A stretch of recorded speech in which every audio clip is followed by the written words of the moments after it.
Ainda me lembro do barulho das rodas das malas contra o piso do corredor. O som áspero e ritmado anunciava a chegada deles antes mesmo que tocassem a campainha. Quando abri a porta e vi minha nora Amanda parada ali, com 3 malas enormes e um olhar determinado, senti um aperto no peito que prenunciava o desastre. Ao lado dela, meu filho Ricardo sorria com um entusiasmo que não combinava com minha apreensão. "Vocês pediram permissão para entrar?" Perguntei com uma calma que não sentia. Ricardo riu, como se eu tivesse feito uma piada. "Mãe, que pergunta é essa? Esta casa também é nossa agora. Mas antes de continuar, confira se você já está inscrito no canal e escreva nos comentários. De onde você está assistindo este vídeo? Adoramos saber até onde nossas histórias estão chegando." Aquelas palavras caíram sobre mim como um balde de água gelada. Minha casa, o lugar onde havia criado meu filho sozinha por 30 anos após a morte de Pedro, onde cada canto guardava uma memória, onde cada móvel tinha uma história, de repente não me pertencia mais?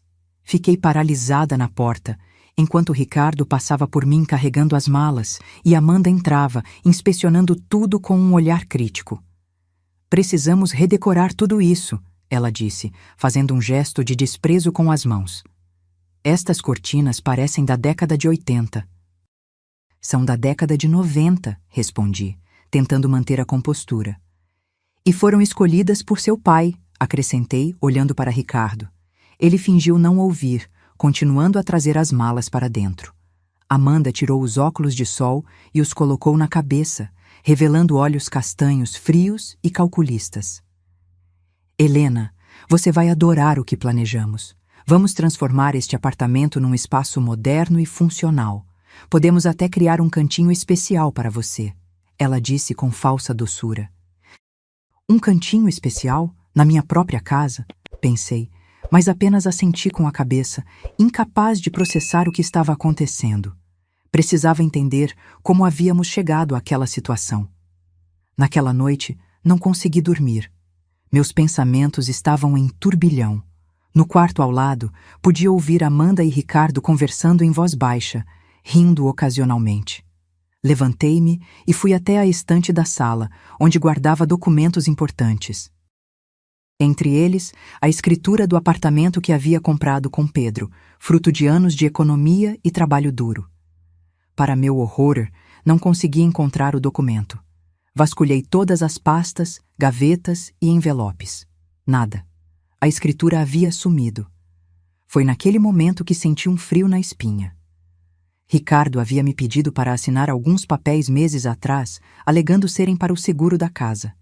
Eu havia confiado nele cegamente, como sempre. Na manhã seguinte, encontrei Amanda tomando café na cozinha.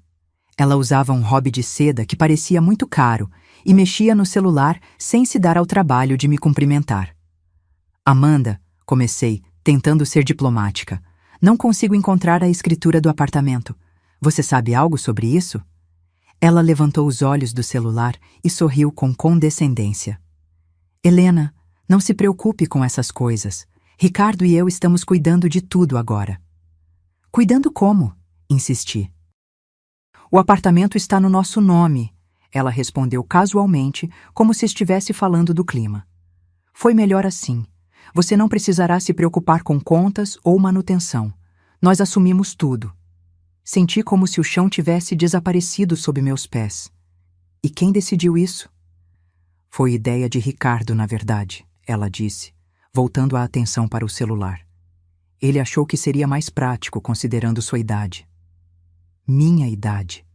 Eu tinha 65 anos e gozava de perfeita saúde. Trabalhava como professora até 2 anos atrás, quando me aposentei.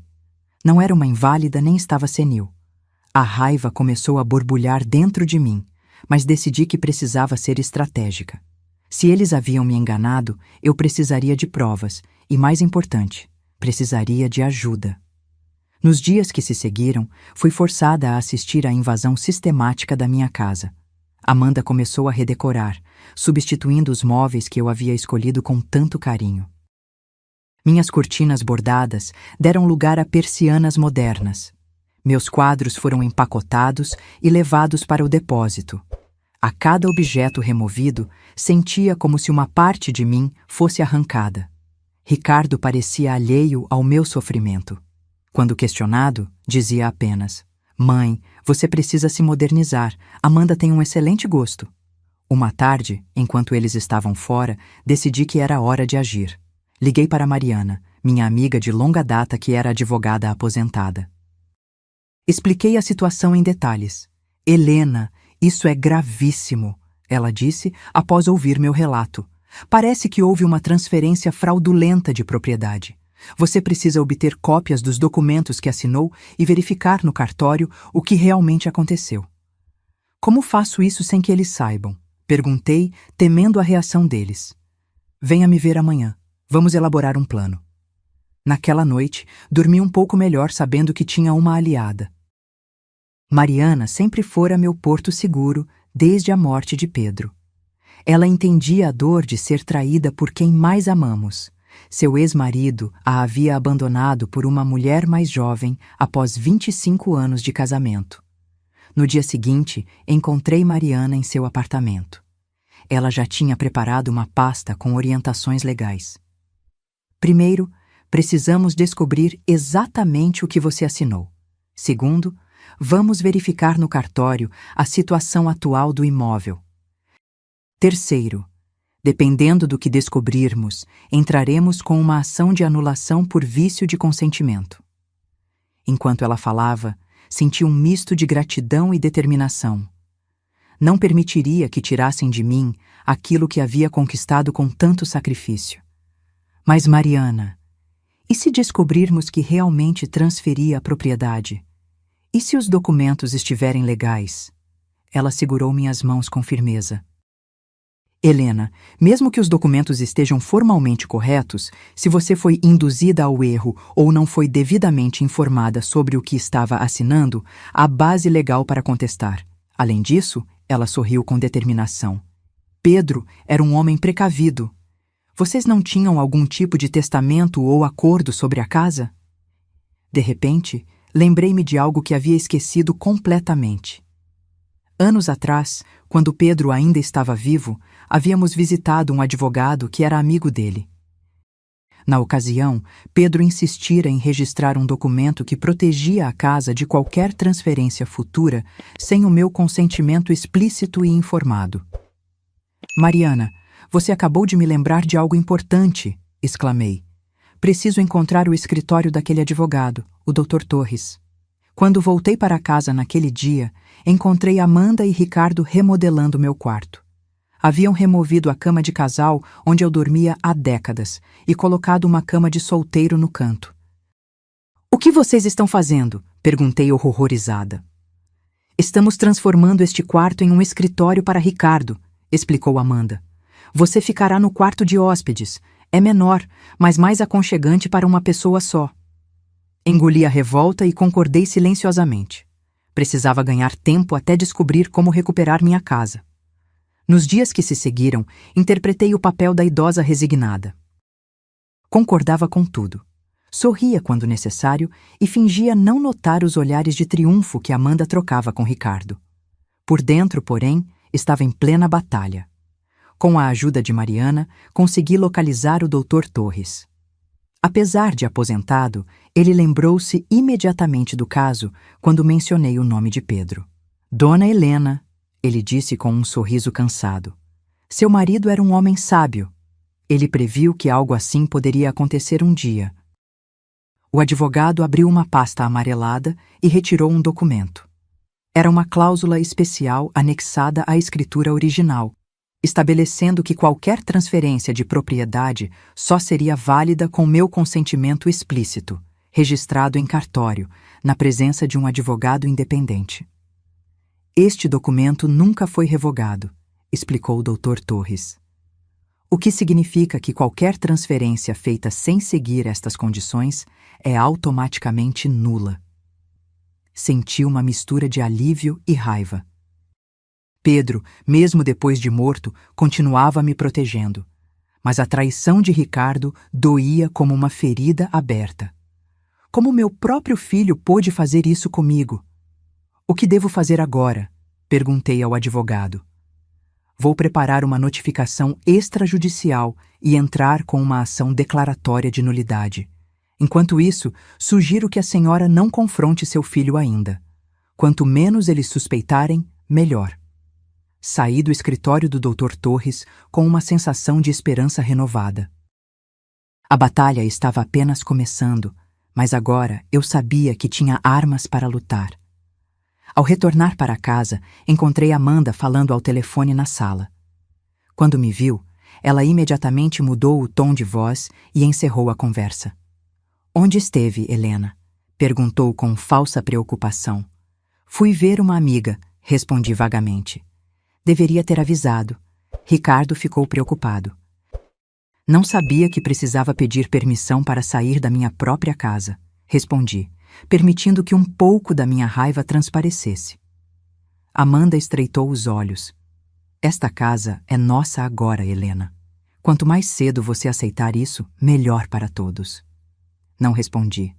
Apenas sorri e fui para o quarto de hóspedes, meu novo cantinho. Lá, sentada na pequena cama de solteiro, olhei pela janela para o pôr do sol. As cores intensas no céu pareciam refletir a tempestade que se formava em meu coração. "Pedro", sussurrei para o retrato que ainda mantinha comigo. "Não vou deixar que eles levem o que construímos juntos. Prometo." Naquela noite, adormeci com uma certeza. A guerra havia começado, e eu lutaria com todas as minhas forças para recuperar o que era meu por direito. Os dias que se seguiram foram um exercício de paciência e estratégia. Cada vez que voltava para casa, encontrava mais uma parte da minha vida sendo apagada. Meus livros, guardados por décadas, foram doados sem meu consentimento. Estavam empoeirando as prateleiras, justificou Amanda.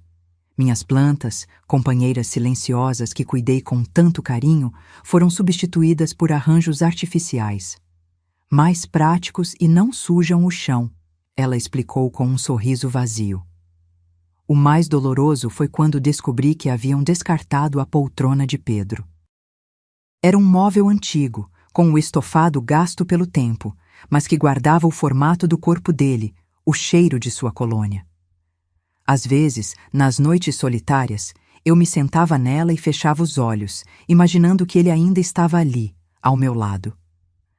Quando percebi que a poltrona havia sumido, senti como se tivesse perdido Pedro pela segunda vez. "Onde está a poltrona?" perguntei, tentando controlar o tremor na voz. "Ah, aquela coisa velha?" Amanda respondeu distraidamente enquanto mexia no celular. "Doamos para a caridade. Estava ocupando espaço e não combinava com a nova decoração." Engoli as lágrimas e o protesto. "Entendo." Foi tudo o que consegui dizer antes de me retirar para o quarto de hóspedes. Lá dentro, sentei-me na cama e permiti que as lágrimas finalmente caíssem. Não chorava apenas pela poltrona, mas por tudo o que estava acontecendo. Como meu filho pôde permitir isso? Como pôde deixar que Amanda apagasse assim a memória de seu pai? Naquele momento, ouvi vozes vindas da sala. Ricardo e Amanda discutiam em tom baixo, mas acalorado. Aproximei-me da porta para ouvir melhor. Mais rápido. "O comprador está impaciente", dizia Amanda. "Não podemos simplesmente expulsá-la", respondeu Ricardo. "É minha mãe, pelo amor de Deus." "Seu pai deixou o apartamento para você, não para ela. Ela está vivendo aqui por nossa bondade. Pense no dinheiro, Ricardo. Poderíamos comprar aquela casa na praia que tanto queremos." "Eu sei, mas nada." "Ela estará melhor numa casa de repouso. Já falei com o gerente do Jardim Dourado. É um lugar ótimo para pessoas da idade dela." Meu coração parou. Eles planejavam me internar numa casa de repouso para vender o apartamento. A traição era ainda maior do que eu imaginava. No dia seguinte, fui direto ao escritório do Dr. Torres com a novidade. Ele ouviu atentamente meu relato, fazendo anotações. "Isso é ainda mais grave", ele comentou, ajustando os óculos. "Configura não apenas fraude, mas possivelmente crime contra o idoso. Precisamos agir mais rapidamente." "O que sugerem?" perguntei. "Tenho uma ideia." Ele sorriu. um sorriso que me lembrou Pedro nos momentos em que ele tramava algo. Vamos usar a ganância deles contra eles mesmos. O plano era simples e arriscado. Eu fingiria concordar em assinar novos documentos para a venda do apartamento.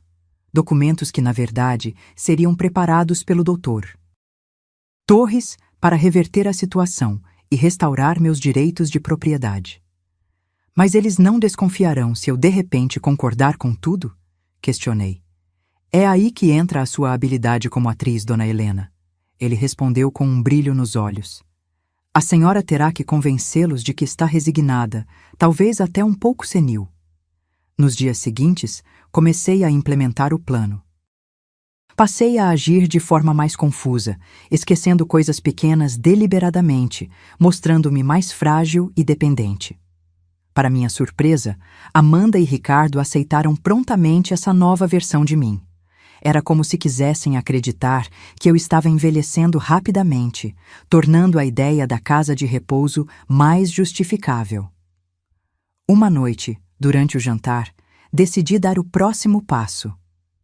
Estive pensando, comecei com voz hesitante. Talvez vocês estejam certos. Esta casa é muito grande para mim agora.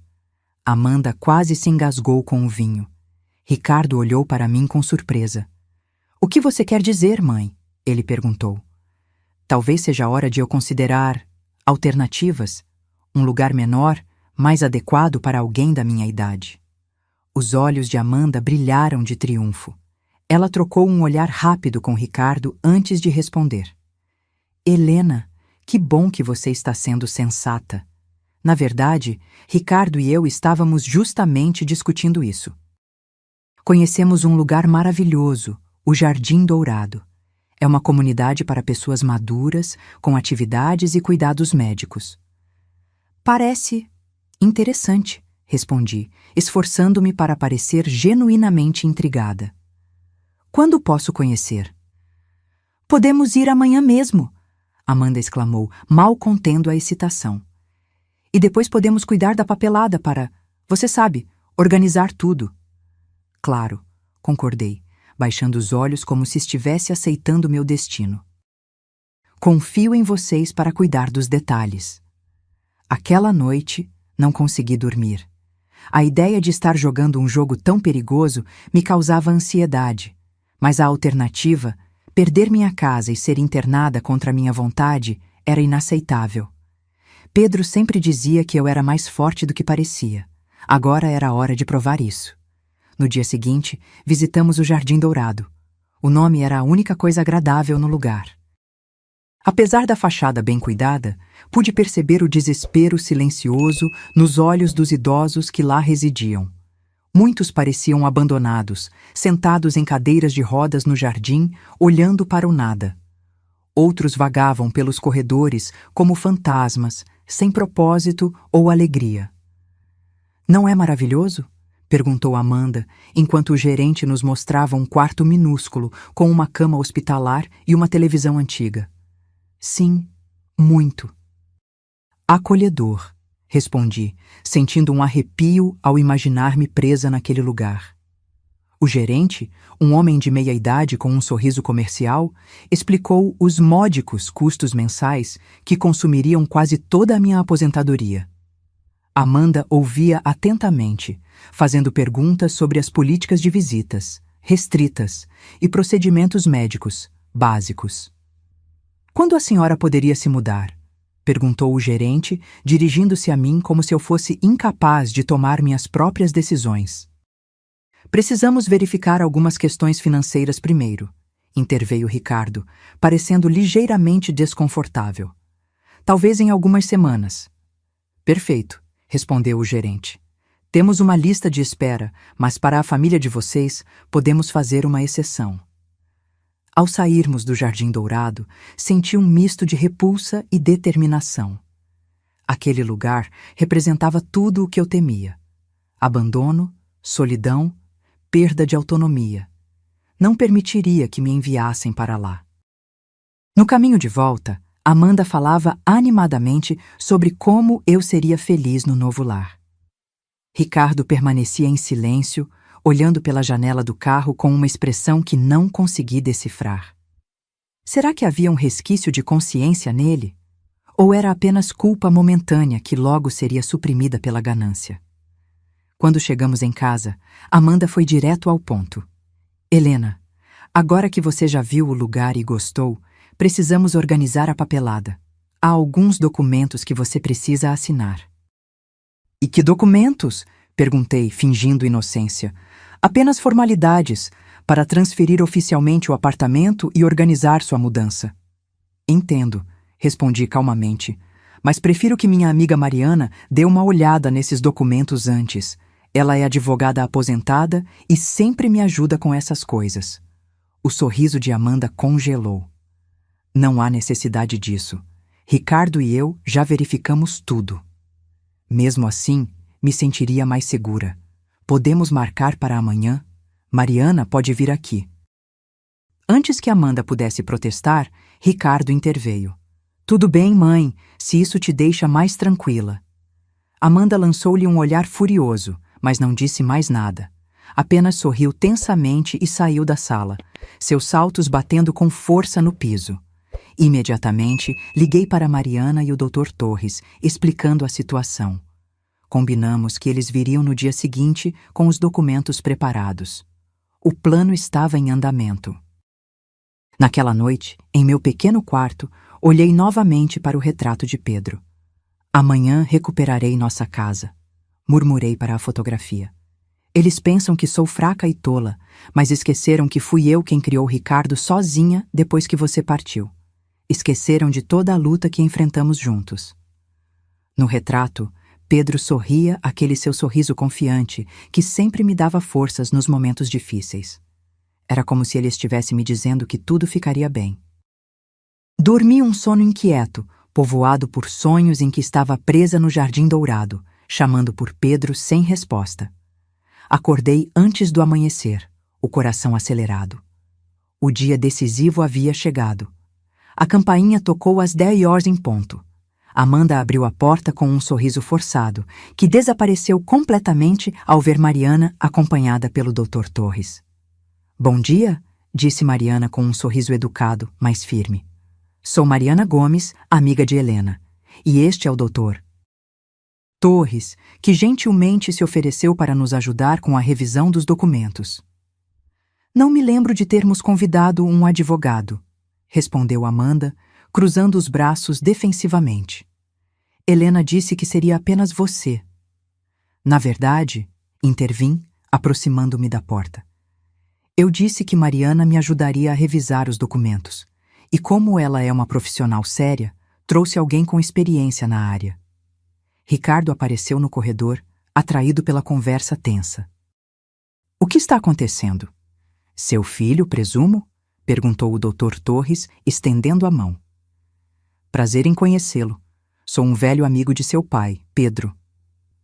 Vi Ricardo empalidecer ligeiramente. A menção do pai pareceu desestabilizá-lo. Vocês se conheciam? Ele perguntou com voz hesitante. Sim, trabalhamos juntos por anos. De fato, fui eu quem cuidou de toda a documentação legal referente a este apartamento. Amanda lançou um olhar alarmado para Ricardo. Bem, isso é interessante. Mas não creio que seja necessária toda essa formalidade. Estamos apenas organizando a mudança de Helena para um lugar mais adequado. Exatamente por isso estamos aqui, respondeu Mariana com falsa doçura. Para garantir que tudo seja feito corretamente e seguindo a vontade de Helena. Relutantemente, Amanda e Ricardo nos conduziram à sala. A tensão era palpável. Amanda sentou-se ereta no sofá, como um gato pronto para atacar.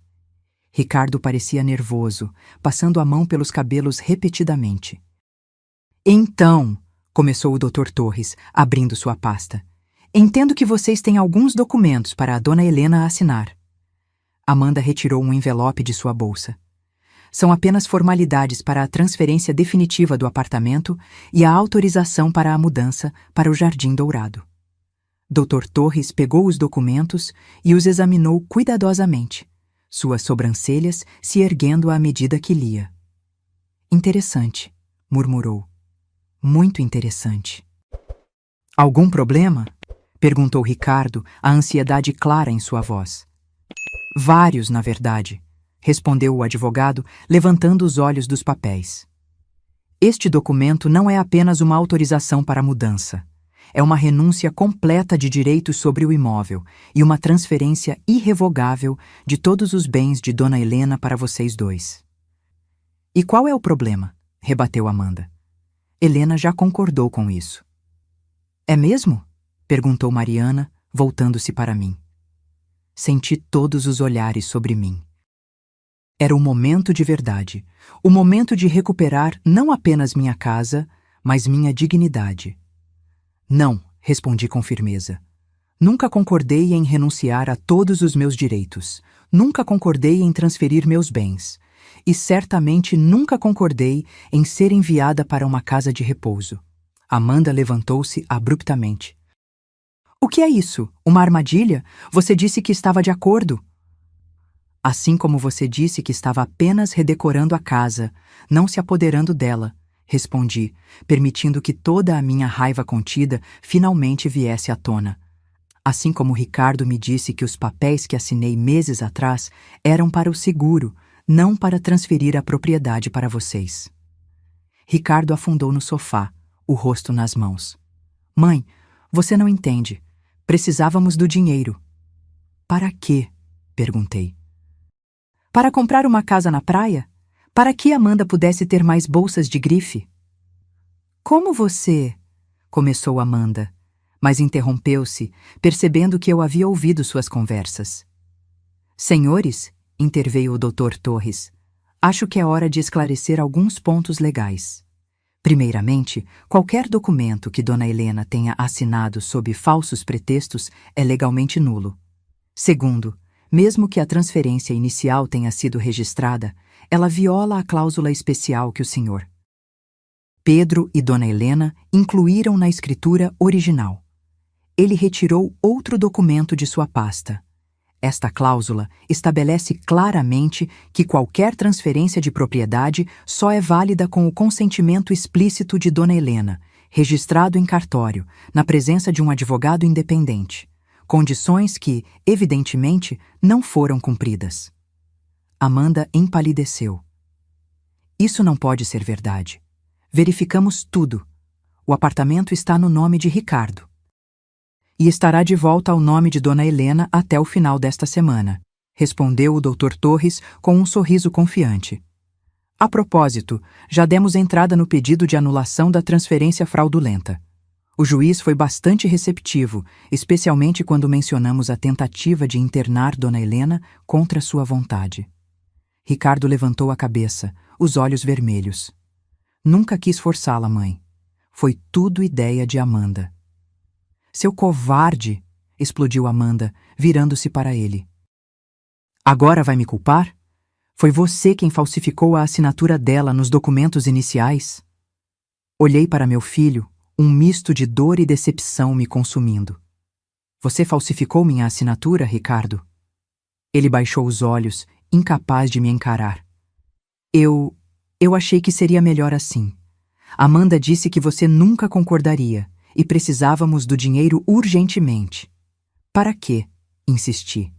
Diga-me a verdade. Dívidas. Ele confessou em voz baixa. Apostas. Investi mal e perdi tudo. Amanda disse que a única solução era vender o apartamento. Senti como se tivesse levado um soco.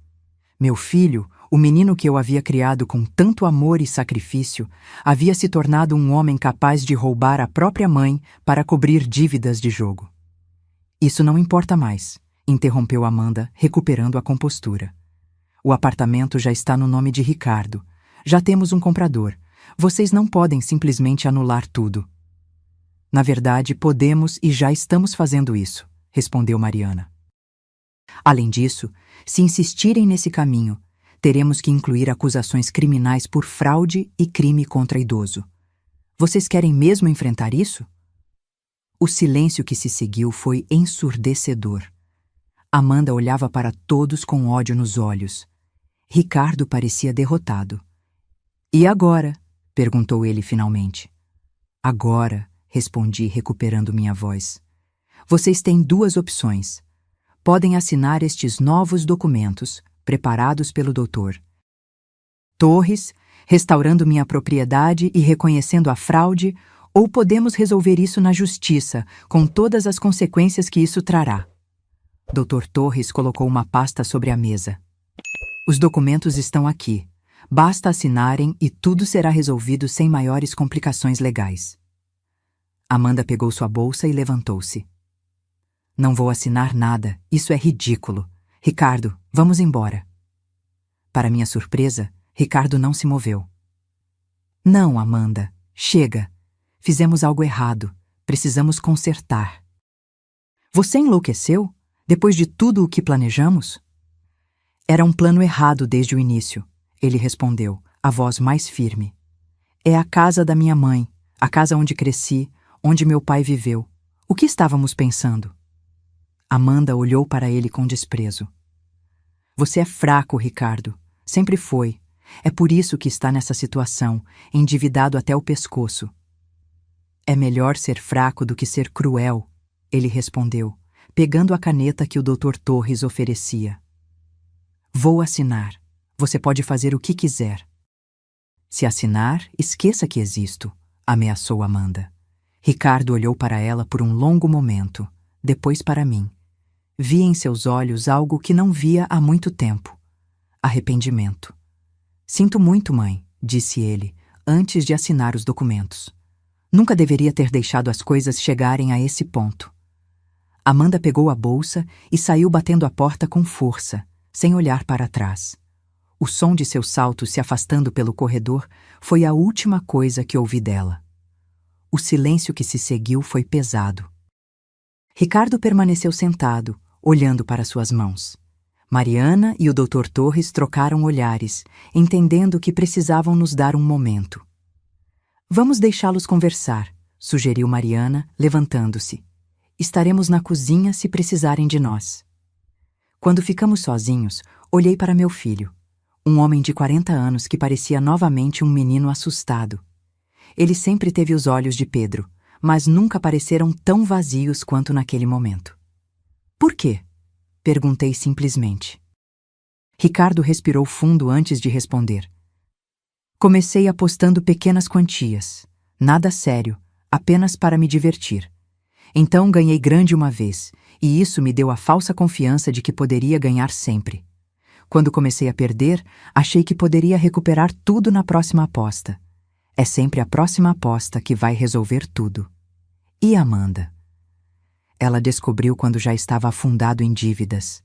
No começo, ficou furiosa, ameaçou me deixar. Depois disse que me ajudaria, que tinha um plano.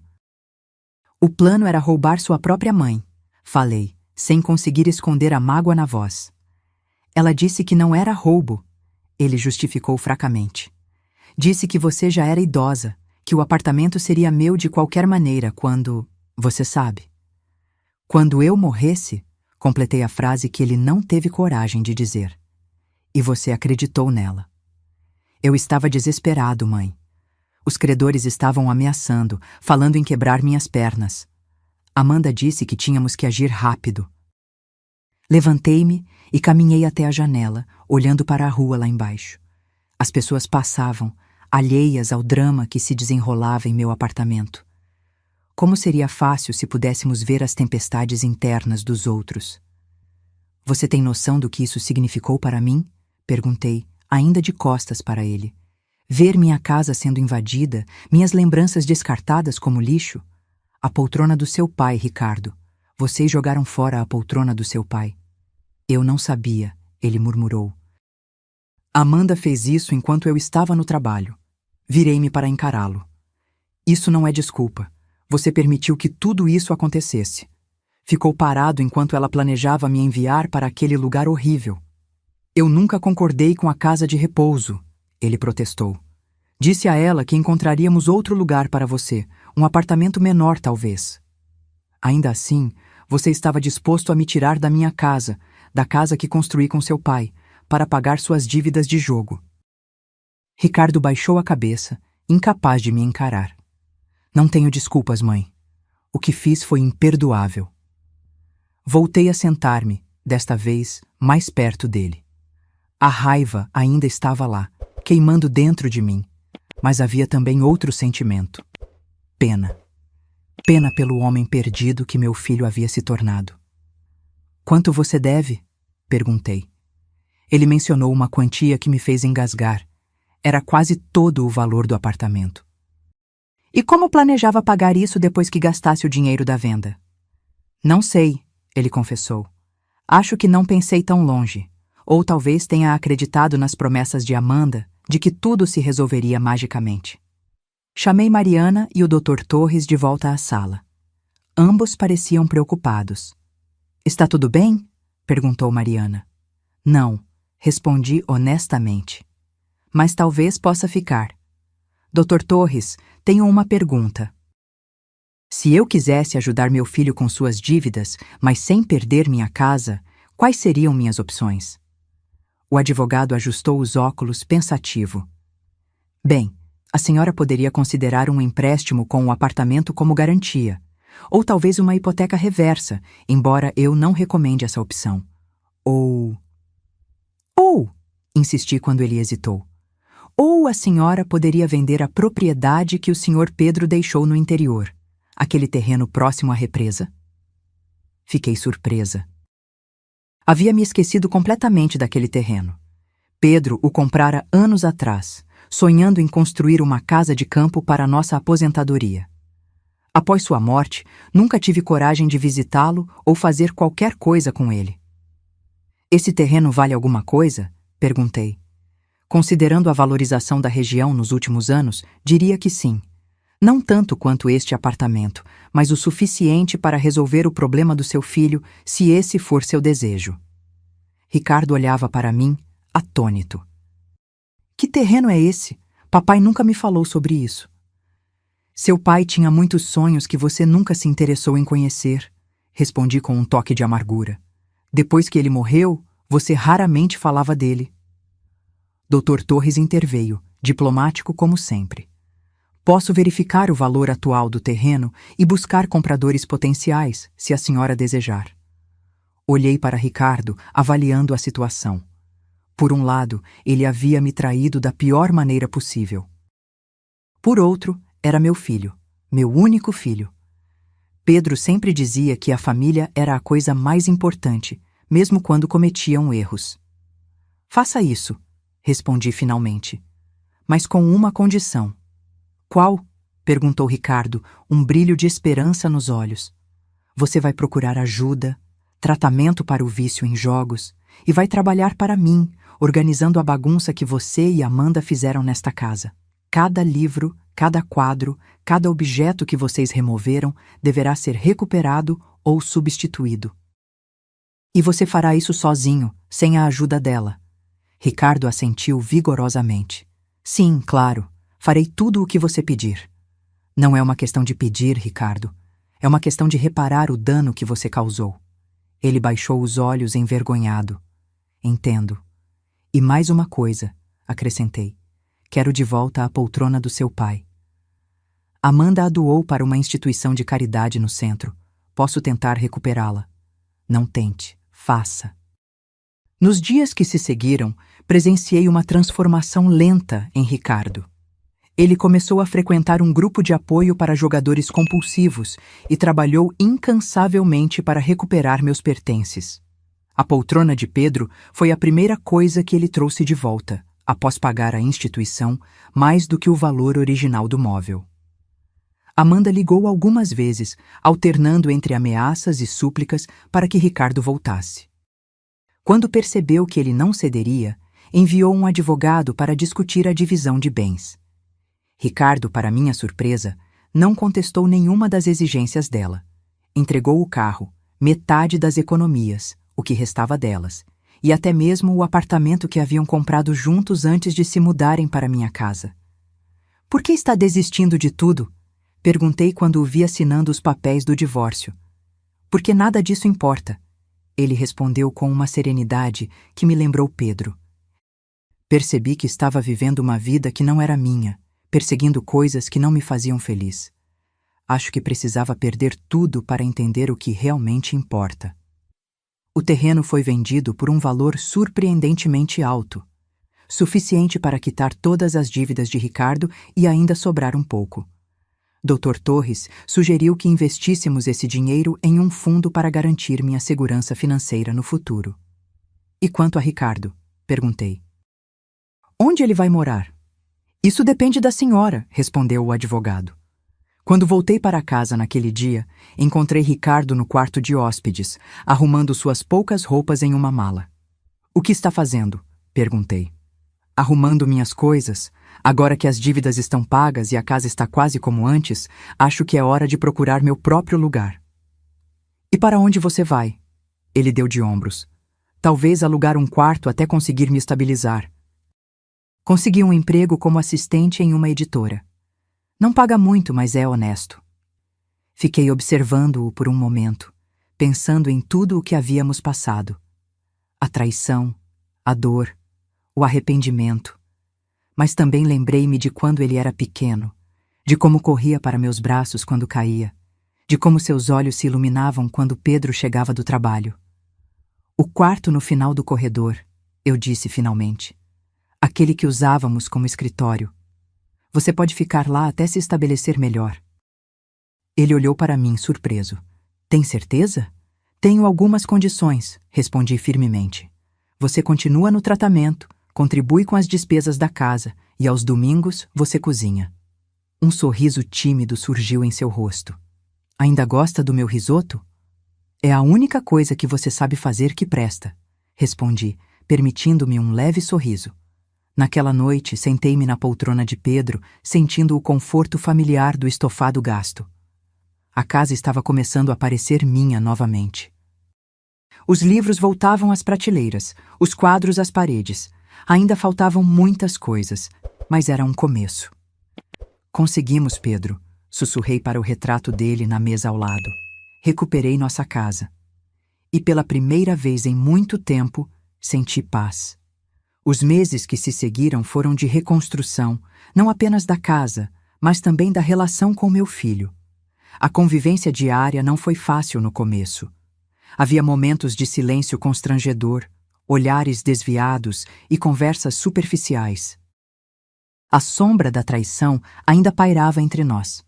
Ricardo dedicou-se integralmente à tarefa de recuperar tudo o que havia sido perdido. Alguns objetos foram impossíveis de resgatar, como o vaso de cristal que Pedro me dera em nosso 10º aniversário de casamento, vendido por Amanda a um antiquário que se recusou a devolvê-lo. Nesses casos, Ricardo comprava algo semelhante, sempre com um bilhete de desculpas. Enquanto isso, a vida seguia seu curso. Voltei a frequentar meu grupo de leitura nas terças-feiras, encontrar minhas amigas para chá nas quintas, e nas tardes de domingo, sentava-me na varanda para assistir ao pôr do sol, uma tradição que Pedro e eu mantínhamos religiosamente. Em uma dessas tardes de domingo, cerca de 4 meses após o confronto, Ricardo juntou-se a mim na varanda. Trouxe 2 xícaras de chá e sentou-se na cadeira ao lado. "Posso te fazer companhia?" perguntou hesitante. "Claro", respondi, aceitando a xícara que ele me oferecia. Ficamos em silêncio por um tempo, observando o céu tingir-se de laranja e rosa, as nuvens como algodão doce flutuando acima dos prédios. "Papai gostava dessa hora do dia, não é?" Ele comentou de repente. Olhei para ele, surpresa por ter mencionado Pedro. Desde a morte dele, Ricardo raramente falava do pai. "Sim", respondi. Ele dizia que era a hora em que o céu decidia se queria ser fogo ou água. Ricardo sorriu. "Lembro disso." Ele sempre tinha essas frases poéticas. Puxou isso do avô dele. Seu bisavô era professor de literatura. "Não sabia disso", ele confessou, parecendo genuinamente interessado. "Na verdade, acho que há muitas coisas sobre papai que não sei." "Você nunca perguntou." Ele assentiu, reconhecendo a verdade daquelas palavras. Depois que ele morreu, era doloroso demais falar sobre ele. E então, com o tempo, parecia tarde demais para perguntar. Nunca é tarde demais para conhecer seu pai, Ricardo. Ele tomou um gole de chá, pensativo. "Você poderia me contar sobre ele? Como ele era quando jovem? Como vocês se conheceram? Senti uma onda de emoção me invadindo. Era a primeira vez em anos que Ricardo demonstrava interesse genuíno pela história de nossa família. Seu pai tinha 23 anos quando nos conhecemos, comecei. Eu trabalhava na biblioteca municipal e ele vinha sempre pesquisar para sua tese de mestrado. Era tímido, sempre tropeçava nas palavras quando falava comigo. Ricardo sorriu. Difícil imaginar papai tímido. Oh, ele era. Levou 3 meses para me convidar para sair. E quando finalmente fez isso, estava tão nervoso que deixou cair o café no meu vestido branco. Ricardo riu, um som que há muito não ouvia. E você aceitou sair com ele mesmo assim? Claro que sim. Percebi que um homem que fica tão nervoso na presença de uma mulher deve realmente se importar com ela. As tardes de domingo tornaram-se nosso ritual. Chá na varanda, histórias sobre Pedro, lembranças da infância de Ricardo. Lentamente, estávamos reconstruindo não apenas a casa, mas nossa família. Em uma dessas tardes, Ricardo mencionou algo que me pegou de surpresa. Encontrei Amanda ontem. Senti um aperto no peito. Como foi? Estranho. Ela queria voltar. Disse que cometeu um erro, que sentiu minha falta. E o que você disse? Ele olhou para o horizonte antes de responder. Disse não. Percebi que nunca a amei realmente. Estava apenas tentando preencher um vazio, buscando algo que nem sabia o que era. E você sabe o que é agora? Perguntei. Não exatamente, mas sei que não é ela, nem jogos, nem coisas materiais. Talvez seja paz. Paz comigo mesmo. Naquele momento, vi em Ricardo um vislumbre do homem que Pedro sempre esperou que ele se tornasse. Havia uma maturidade em seus olhos, uma sabedoria conquistada a duras penas. O tempo continuou a passar. Ricardo foi promovido na editora. Eu voltei a dar aulas particulares de francês, algo que sempre gostei de fazer. A casa respirava novamente, cheia de vida e memórias, não apenas as antigas, mas também novas que estávamos criando. Então, em uma manhã de sábado, cerca de 1 ano após o confronto, a campainha tocou. Ricardo havia saído para correr, como fazia todas as manhãs agora, parte de sua nova rotina saudável. Abri a porta sem verificar pelo olho mágico, um hábito que deveria ter abandonado. Amanda estava parada ali, tão elegante quanto me lembrava, mas com algo diferente no olhar. Não era mais a arrogância de antes, mas uma espécie de determinação sombria. Helena, ela cumprimentou friamente. Precisamos conversar. Por um momento, considerei fechar a porta em sua cara, mas a curiosidade venceu. Entre, disse dando um passo para o lado. Ela entrou, olhando ao redor como se avaliasse o território. A casa estava muito diferente de quando ela a deixara, mais acolhedora, mais parecida com o que era antes. Vejo que voltou tudo ao normal, comentou, um traço de amargura em sua voz. Sim, finalmente, respondi, conduzindo-a à sala. O que a traz aqui, Amanda? Ela sentou-se no sofá, colocando a bolsa de grife ao lado. Ricardo, vim falar sobre Ricardo. Ele não está em casa agora. Eu sei, vi quando saiu para correr. Queria falar com você antes. Isso me alarmou. O que Amanda estaria tramando? Estou ouvindo, disse, sentando-me na poltrona de Pedro, como se buscasse sua força. Estou grávida, anunciou ela sem rodeios. O filho é de Ricardo. Senti como se o chão tivesse desaparecido sob meus pés. Como isso é possível? Vocês estão separados há quase 1 ano. Ela desviou o olhar. Nos encontramos há alguns meses. Foi apenas uma vez. Eu estava vulnerável. Ele também. Ele não mencionou isso. Falei, mais para mim mesma do que para ela. Claro que não. Ela respondeu com um sorriso amargo. Ele tem vergonha, mas agora precisa assumir a responsabilidade. Algo na maneira como ela falou me fez desconfiar. Amanda sempre havia sido manipuladora e esta situação parecia conveniente demais. Você tem certeza de que o filho é dele? Perguntei diretamente. Seus olhos se estreitaram. Como ousa? Claro que tenho certeza. E o que você espera que aconteça agora? Quero que Ricardo volte para mim. Formamos uma família agora. Respirei fundo, tentando organizar meus pensamentos.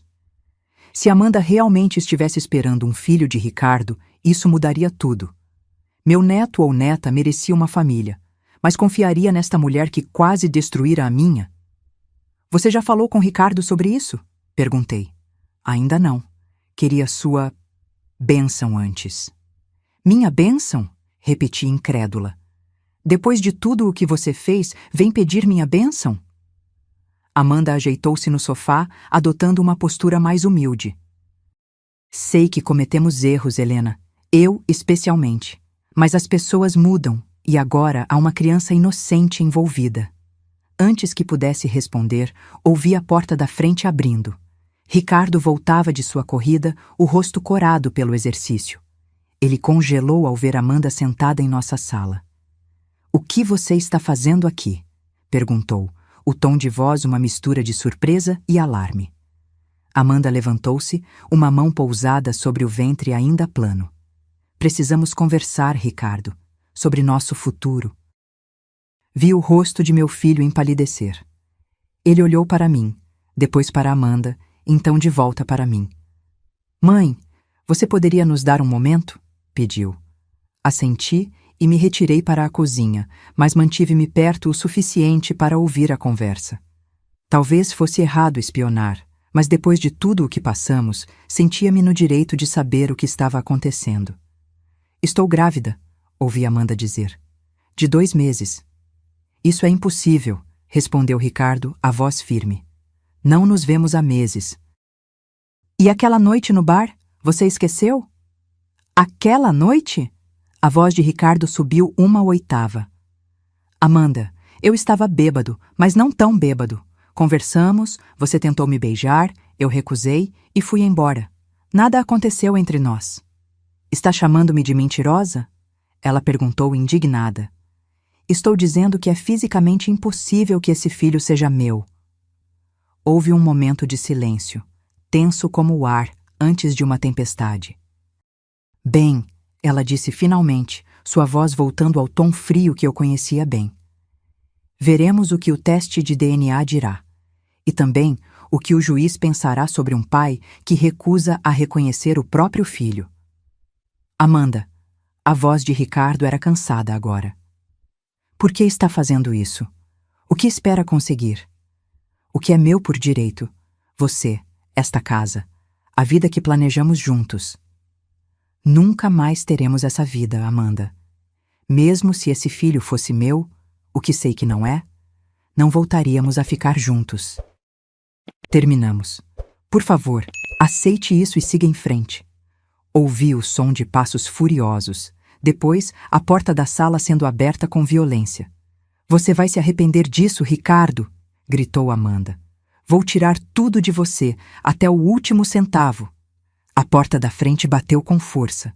Voltei à sala e encontrei Ricardo sentado no sofá, a cabeça nas mãos. "Você ouviu?" ele perguntou sem olhar para mim. "Sim", confessei. "Sinto muito por espiar." "Não sinta. Você tem o direito de saber o que acontece em sua casa." Ele levantou a cabeça, os olhos cansados. "Ela está mentindo, mãe. Não houve nada entre nós." "Eu acredito em você", disse, sentando-me ao seu lado. "Mas se ela realmente estiver grávida?" "Não é meu", ele repetiu com firmeza. "E agora ela vai usar isso para nos atormentar, para tentar voltar a nossas vidas." "O que vamos fazer?" Ricardo endireitou os ombros, uma determinação nova em seu olhar. "Vou ligar para o Dr. Torres. Precisamos nos preparar para o que vier. Se ela quer guerra, estamos prontos desta vez." Nas semanas seguintes, vivemos na expectativa de que Amanda cumprisse suas ameaças. Dr. Torres nos orientou a documentar tudo: ligações, mensagens, qualquer contato com ela. Ricardo instalou câmeras de segurança na entrada do prédio, uma precaução que no início me pareceu exagerada, mas que logo se provaria necessária. Amanda começou a aparecer nos lugares que frequentávamos. No mercado, na praça onde caminhávamos aos domingos, até mesmo no grupo de apoio de Ricardo, sempre exibindo sua suposta gravidez, usando roupas que evidenciavam uma barriga que crescia suspeitosamente rápido. Ela está usando um enchimento, concluiu Ricardo após observá-la de longe no mercado. A barriga muda de tamanho e forma dependendo do dia. Por que iria tão longe? Perguntei, horrorizada com a ideia. Porque ela perdeu tudo quando nos separamos. O status, o dinheiro, a vida confortável. Está desesperada para recuperar isso. O assédio continuou por semanas. Amanda enviava mensagens, fazia ligações, chegou a procurar o chefe de Ricardo na editora, alegando que ele se recusava a assumir a paternidade de seu filho. A situação estava afetando o trabalho e a recuperação de Ricardo. Ele voltou a ficar nervoso, a dormir mal, embora jurasse que não havia recaído nos jogos. Então, uma noite, o inevitável aconteceu. Estávamos jantando quando a campainha tocou.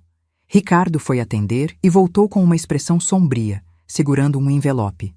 Notificação judicial, explicou.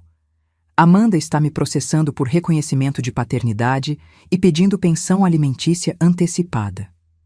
Dr. Torres havia nos alertado que isso poderia acontecer, mas ainda assim foi um choque. No dia seguinte, reunimos-nos em seu escritório para discutir a situação. Temos duas opções, explicou o advogado. Podemos esperar o nascimento da criança e então solicitar o teste de DNA, ou podemos pedir um teste pré-natal. Existe algum risco para o bebê com o teste pré-natal? Perguntei, preocupada com a possibilidade de a criança ser realmente de Ricardo. Muito pequeno, quase nulo, garantiu o Dr. Torres. É um procedimento padrão hoje em dia. Não importa, disse Ricardo. Não haverá teste pré-natal porque não há bebê. Tenho certeza de que Amanda está fingindo esta gravidez. Doutor. Torres ajustou os óculos pensativo. É uma acusação séria, precisamos de provas. E como conseguimos isso? Perguntei. Bem, podemos requerer judicialmente que ela se submeta a um exame médico para comprovar a gravidez. Mas isso pode demorar, e se ela realmente estiver inventando tudo, terá tempo de planejar algo. Ricardo inclinou-se para a frente, determinado. Já pensei nisso. Veja, Amanda é vaidosa e tem uma fraqueza. Adora ser o centro das atenções. Se pudéssemos fazer com que ela revelasse a farsa por conta própria... O que está sugerindo? Perguntou o advogado intrigado. Uma armadilha, respondeu Ricardo. Algo que a faça mostrar seu verdadeiro jogo. O plano era arriscado, mas poderia funcionar. A ideia era simples: criar uma situação em que Amanda se sentisse tão segura que baixasse a guarda. Para isso, Ricardo fingiu querer uma reconciliação. Não sei se consigo fazer isso, confessou ele quando voltamos do escritório do doutor. Torres. Fingir que ainda tenho sentimentos por ela, depois de tudo o que ela fez. Você consegue, assegurei-lhe. Pense nisso como um papel que está interpretando. Não é Ricardo quem vai falar com ela, é um personagem. Ele assentiu, respirando fundo. Tem razão. Posso fazer isso. Tenho que fazer isso. Na manhã seguinte, Ricardo ligou para Amanda, propondo um encontro para conversarem civilizadamente. Ela aceitou imediatamente, mal conseguindo esconder o tom triunfante na voz. Eles marcaram em um café perto da editora onde Ricardo trabalhava. Lembre-se, orientei antes de ele sair. Seja convincente, mas não exagere. Amanda é esperta, vai desconfiar se você parecer entusiasmado demais. Não se preocupe, ele respondeu, ajustando a gravata. Vou seguir o plano à risca. Enquanto Ricardo encontrava-se com Amanda, eu aguardava ansiosamente em casa. Mariana veio me fazer companhia, trazendo chá e biscoitos para acalmar meus nervos. Você acha que isso vai funcionar? Perguntei, segurando a xícara com as mãos trêmulas. Se tem uma coisa que aprendi em décadas de advocacia, respondeu Mariana, é que as pessoas mentem, mas o corpo não. Se Amanda estiver fingindo, em algum momento ela vai se trair. Ricardo voltou no final da tarde, o rosto uma máscara de exaustão. Atirou-se no sofá, afrouxando a gravata. E então? Perguntei ansiosa. Ela mordeu a isca. Ele respondeu, um sorriso cansado nos lábios. Fiz exatamente como planejamos. Disse que estava confuso, que a notificação judicial me assustou, mas que, pensando bem, a ideia de ser pai não era tão ruim assim. Falei que talvez devêssemos tentar novamente, pelo bem da criança. E como ela reagiu? No início, desconfiada. Perguntou várias vezes se eu estava falando sério, mas depois começou a se empolgar, falando sobre como seríamos uma família perfeita, como ela sempre soube que eu voltaria. Ela mencionou a gravidez? Sim, muito. Disse que o bebê estava se mexendo, que já tinha 3 meses, que era um menino. Aliás, agora é um menino. Da última vez que falou comigo, ainda não sabia o sexo. 3 meses? Questionei. Mas ela te acusou de ser o pai há apenas algumas semanas. Exatamente. Sua história não bate. E tem mais. Ela sugeriu que voltássemos a morar juntos. Aqui. Senti um arrepio percorrendo minha espinha. Ela quer voltar para esta casa? Sim. Disse que é o lugar perfeito para criarmos o bebê. Que poderíamos terminar a decoração que começamos. E você disse que precisaria conversar com você primeiro, que não queria simplesmente te expulsar da sua própria casa. E como ela reagiu a isso? Ricardo passou a mão pelos cabelos, exasperado. Disse que você entenderia, que agora era sobre o futuro do seu neto. Usou suas próprias palavras contra você, mãe. Disse que você sempre falava sobre como a família era o mais importante. Levantei-me, indignada. A audácia dessa mulher não tem limites. O importante é que ela acreditou, interveio Mariana, sempre pragmática. Agora precisamos avançar para a próxima fase do plano. A segunda fase era mais complexa. Ricardo continuaria a agir como se estivesse considerando a reconciliação, mas agora incluiria um elemento adicional: insistência em acompanhá-la às consultas médicas. Se ela realmente estiver grávida, não terá problema em me levar às consultas, explicou ele a Mariana e ao doutor Torres em nossa reunião seguinte. Mas se estiver mentindo, ela encontrará desculpas, completou o advogado. Mas precisamos de provas concretas, não apenas suspeitas. Foi Mariana quem sugeriu a solução. E se organizássemos um chá de bebê surpresa? Todos olhamos para ela, intrigados. Pense bem, continuou ela. Um evento social, com várias pessoas, focado inteiramente na gravidez. Amanda adora ser o centro das atenções e não resistiria. Se ela estiver mentindo, seria o cenário perfeito para pegá-la desprevenida. Dr. Torres franziu o senho, pensativo. Inteligente, mas arriscado. Como garantiríamos que ela se revelasse? Precisaríamos de alguém de confiança lá. Alguém com experiência em gravidez que pudesse fazer perguntas aparentemente inocentes, mas que exporiam inconsistências, sugeriu Mariana. Minha irmã Luísa é obstetra, lembrei de repente. Ela poderia nos ajudar. Amanda não a conhece, podemos apresentá-la como uma amiga da família. Ricardo assentiu, animando-se com a ideia. E podemos convidar algumas amigas suas, mãe, mulheres que já tiveram filhos e sabem como é uma gravidez real. O plano começou a tomar forma. Ricardo continuaria seu jogo de aproximação com Amanda, enquanto organizaríamos o chá de bebê surpresa. O evento seria na casa de Mariana, para não levantar suspeitas, e convidaríamos um grupo seleto de pessoas, todas informadas da verdadeira intenção do encontro. As semanas seguintes foram um exercício de atuação para Ricardo. Ele encontrava-se regularmente com Amanda, sempre tentando acompanhá-la a consultas médicas, que ela invariavelmente dizia já terem acontecido ou remarcava para datas futuras, comprando pequenos presentes para o bebê e mencionando casualmente que estava pensando em pedir minha ajuda para organizar um chá de bebê. Amanda, como esperávamos, adorou a ideia. Seria perfeito! Exclamou ela ao telefone, alto o suficiente para que eu ouvisse. uma celebração para anunciar nossa volta e a chegada do nosso filho. Mamãe está animada com a ideia de um neto, mentiu Ricardo, lançando-me um olhar de desculpas. Acho que isso nos ajudou a nos aproximar novamente. O grande dia chegou em um domingo ensolarado de primavera. Mariana havia decorado sua sala com balões azuis, a cor escolhida por Amanda para seu suposto filho, faixas de boas-vindas e uma mesa repleta de doces e salgadinhos.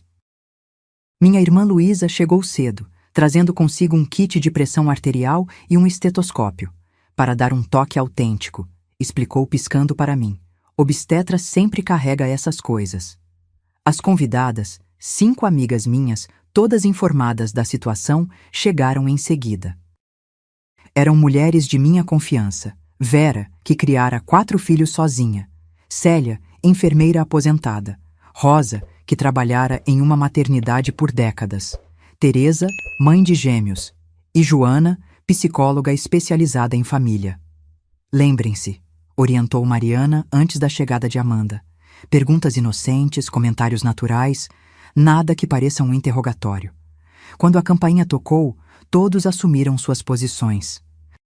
Ricardo foi receber Amanda, que entrou deslumbrante em um vestido verde-água que destacava sua barriga protuberante de grávida. Houve exclamações de surpresa, algumas genuínas, pois mesmo sabendo da farsa, era chocante ver o comprometimento de Amanda com a mentira. E abraços calorosos. "Que surpresa maravilhosa!" exclamou ela, fingindo estar emocionada. "Ricardo, você planejou tudo isso?" "Com a ajuda da mamãe", ele respondeu, seguindo o roteiro. Amanda lançou-me um olhar rápido, mistura de triunfo e desconfiança, antes de abraçar-me com falsa afeição. "Helena, que gentil da sua parte. Estou tão feliz que tenha aceitado o nosso recomeço." "Família é o mais importante", respondi, repetindo as palavras que ela usara contra mim. "E este bebê será meu neto, afinal." A festa transcorreu conforme planejado. Amanda era o centro das atenções, como gostava, contando histórias sobre sua gravidez, sintomas, desejos alimentares e planos para o futuro. Para alguém que não conhecesse a verdade, ela seria convincente, mas os olhos treinados na sala percebiam as inconsistências. "Quando foi que você sentiu o bebê mexer pela primeira vez?" perguntou Vera casualmente. "Oh, muito cedo", respondeu Amanda com confiança. "Já na 10ª semana." Rosa e Célia trocaram olhares. Era praticamente impossível sentir os movimentos fetais tão precocemente. "E os enjoos matinais?" perguntou Teresa. "Eu sofri horrores com meus gêmeos." "Terríveis", confirmou Amanda. "Mas só nas primeiras semanas. Agora estou ótima. Na verdade, nunca me senti tão bem." "Isso é ótimo", comentou Luísa, aproximando-se com seu estetoscópio. "Sabe, sou obstetra e adoro ouvir um coraçãozinho batendo. Posso?" Vi o pânico momentâneo nos olhos de Amanda. Ela hesitou por um segundo antes de recompor-se. Agora não seria um bom momento. Ele fica muito agitado com barulhos próximos. Talvez mais tarde? "Claro, sem problemas", respondeu Luísa suavemente. "E você já fez o teste para diabetes gestacional? É comum nessa fase." "Sim, claro", Amanda respondeu rapidamente. "Tudo normal." "E o de toxoplasmose?" "Também." "Amniocentese?" Não achei necessário." "E sua taxa de ferro? Está mantendo os níveis adequados?" A cada pergunta, Amanda ficava visivelmente mais tensa. Suas respostas tornavam-se vagas ou contraditórias. Em determinado momento, ela disse estar de 16 semanas, quando minutos antes havia mencionado estar quase no 5º mês. Joana, a psicóloga, observava tudo com atenção profissional, enquanto Mariana discretamente gravava alguns trechos da conversa com seu celular. O golpe de mestre veio durante o momento dos presentes. Havíamos comprado itens básicos para um recém-nascido. Roupinhas, fraldas, chocalhos. Mas o presente de Luísa foi especial. Um aparelho portátil de ultrassom. "É um presente um pouco incomum", explicou ela, enquanto Amanda abria o pacote com expressão confusa. Mas para uma primeira mãe, poder ouvir o coração do bebê a qualquer momento é reconfortante. Vamos testar agora mesmo. O rosto de Amanda empalideceu. Agora? Mas não seria melhor depois? Estou um pouco cansada e... É só um momento, insistiu Luísa, já ligando o aparelho. Não vai doer nada, prometo. Amanda levantou-se abruptamente, derrubando alguns presentes. Preciso ir ao banheiro, declarou. Eu te mostro onde é, ofereceu-se Mariana, conduzindo-a pelo corredor. Quando elas saíram, todos trocamos olhares significativos. A farsa estava desmoronando. Minutos depois, ouvimos um grito vindo do banheiro. Corremos para lá, encontrando Mariana parada à porta aberta, apontando para dentro. Amanda estava diante do espelho, a barriga de grávida parcialmente deslocada para o lado. Claramente, um enchimento artificial que havia se soltado. Você está bem? Perguntou Ricardo, fingindo preocupação. O que aconteceu com sua barriga? Amanda olhou para todos nós, o pânico estampado em seu rosto. Então seus olhos se estreitaram em fúria. Vocês planejaram isso, acusou. Foi uma armadilha. Planejamos o quê, Amanda? Perguntei, mantendo a voz calma. Um chá de bebê para comemorar a chegada do nosso neto? Sim, planejamos. Parem com essa farsa, ela gritou. Vocês sabem do que estou falando. Acho que a única farsa aqui é essa, respondeu Luísa, apontando para o enchimento que agora se via claramente sob o vestido de Amanda. Uma gravidez falsa é algo sério, moça. Não apenas do ponto de vista legal, mas também psicológico. Você precisa de ajuda. Amanda olhou para cada um de nós como um animal encurralado. Então, seus olhos pousaram em Ricardo. Você, sibilou. Você sabia o tempo todo. Estava me enganando. Como você tentou me enganar? Ele perguntou, a voz trêmula de raiva contida. Como tentou nos enganar a todos, inventando uma gravidez, processando-me por paternidade, tentando tomar a casa da minha mãe novamente? Vocês não têm provas, ela declarou, tentando recuperar alguma dignidade apesar da situação absurda. Na verdade, temos, interveio Mariana mostrando o celular.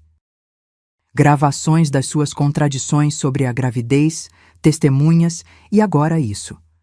Ela apontou para o enchimento. Sem mencionar que falsificar uma gravidez em um processo de paternidade é crime. Amanda pegou sua bolsa e empurrou todos para fora do caminho. Vocês vão se arrepender disso, todos vocês. E saiu batendo a porta, deixando para trás um silêncio atordoado. Bem, comentou Vera finalmente, isso foi certamente o chá de bebê mais interessante da minha vida. Todos rimos aliviando a tensão. O plano havia funcionado melhor do que esperávamos. Tínhamos provas suficientes para encerrar o processo de paternidade e, se necessário, processar Amanda por falsa acusação. No caminho de volta para casa, Ricardo permaneceu em silêncio, os olhos fixos na estrada. Você está bem? Perguntei. Não sei, ele confessou. Parte de mim está aliviada por termos exposto a mentira dela, mas outra parte está magoada, completei. É natural, filho. Você amou essa mulher um dia. Ver quem ela realmente é, dói. O que me assusta é pensar que quase entreguei tudo a ela. A casa, seu futuro, minha dignidade. Por que, mãe? Por que não percebi o tipo de pessoa que ela era? Porque você estava procurando algo para preencher o vazio que sentiu depois que seu pai morreu, respondi suavemente.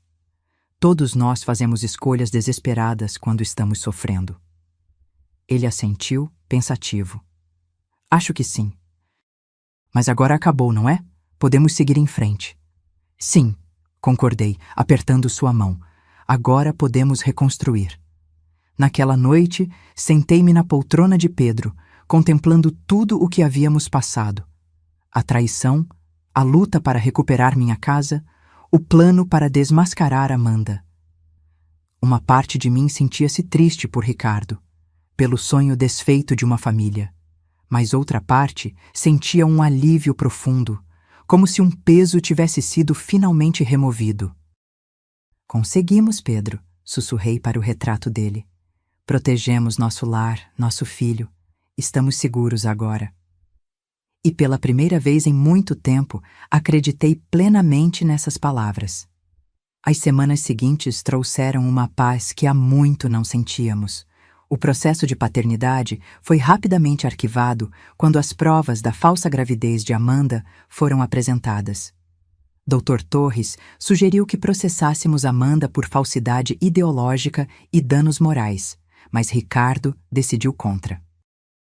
Já houve sofrimento suficiente, ele disse. Quero apenas seguir em frente e esquecer que isso aconteceu.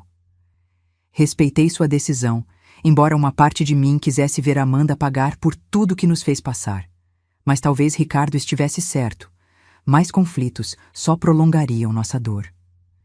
Amanda desapareceu de nossas vidas tão abruptamente quanto havia entrado. Soubemos, por conhecidos em comum, que ela havia deixado a cidade, possivelmente mudando-se para o exterior. Era como se um pesadelo finalmente tivesse terminado, permitindo que despertássemos para uma nova realidade. Ricardo dedicou-se integralmente ao trabalho na editora. Sua disciplina e criatividade foram reconhecidas, e logo ele foi promovido a editor assistente. Pela primeira vez desde a morte de Pedro, vi meu filho verdadeiramente engajado em algo que o apaixonava. Sabe o que descobri? Ele comentou certa noite, enquanto jantávamos. Eu realmente amo literatura. Sempre amei, desde pequeno, quando papai lia para mim antes de dormir. De alguma forma, perdi essa conexão ao longo dos anos. Seu pai ficaria orgulhoso, respondi, sentindo um nó na garganta. Ele sempre dizia que você tinha a sensibilidade de um escritor. Lembra quando eu escrevia aquelas histórias de detetive horríveis e ele fingia que eram obras-primas? Rimos juntos, recordando como Pedro lia solenemente as histórias desajeitadas de Ricardo para toda a família reunida, tratando cada palavra como se fosse literatura de alto nível. Ele acreditava em você, falei. Sempre acreditou. Gostaria que ele pudesse me ver agora, disse Ricardo, a voz baixa. Ele vê, afirmei com convicção. De alguma forma, ele sabe. Nossa rotina transformou-se em algo confortável e seguro. As manhãs começavam com um café compartilhado na varanda. Ricardo saía para trabalhar. Eu dava minhas aulas de francês ou encontrava minhas amigas. À noite, jantávamos juntos e conversávamos sobre nosso dia. Aos domingos, Ricardo mantinha a tradição de cozinhar. Seu risoto havia melhorado consideravelmente. A casa, finalmente, voltou a ser o que era antes. Um lar. Os vestígios da passagem de Amanda foram completamente apagados. Minhas plantas voltaram a enfeitar as janelas, meus livros enchiam as estantes, minhas cortinas favoritas dançavam com a brisa da tarde. 6 meses após o incidente do chá de bebê, recebi um telefonema inesperado. Era Luísa, minha irmã obstetra. Helena, preciso te contar algo, ela disse, a voz séria. É sobre Amanda. Senti um aperto no peito. O que houve? Ela está voltando? Não, nada disso. Mas, bem, ela está grávida, de verdade, desta vez. Como você sabe disso? Ela me procurou no consultório ontem. Não me reconheceu imediatamente. No chá de bebê eu estava com o cabelo diferente. Quando percebeu quem eu era, quis sair correndo, mas convencia a ficar. Ela está realmente grávida, Helena. De 3 meses. 3 meses? Repeti, fazendo as contas mentalmente. Isso significa que...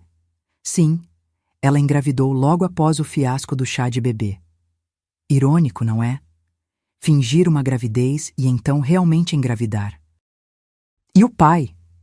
Ela não quis dizer. Apenas mencionou que era um homem que realmente a valoriza. Parecia... diferente. Menos arrogante, talvez. Quase vulnerável. Depois de desligar, fiquei pensando na estranha reviravolta do destino. Havia algo de poético naquela situação, como se o universo tivesse um senso de humor peculiar. Contei a Ricardo sobre a gravidez real de Amanda quando ele chegou do trabalho. Ele ouviu em silêncio, o rosto inexpressivo. Fico feliz por ela, disse finalmente para minha surpresa. Espero que seja mais honesta com essa criança do que foi conosco. Você não está curioso sobre quem é o pai? Perguntei. Ele deu de ombros. Não é da minha conta. Esse capítulo da minha vida está encerrado, mãe. Amanda pertence ao passado. Admirei sua maturidade.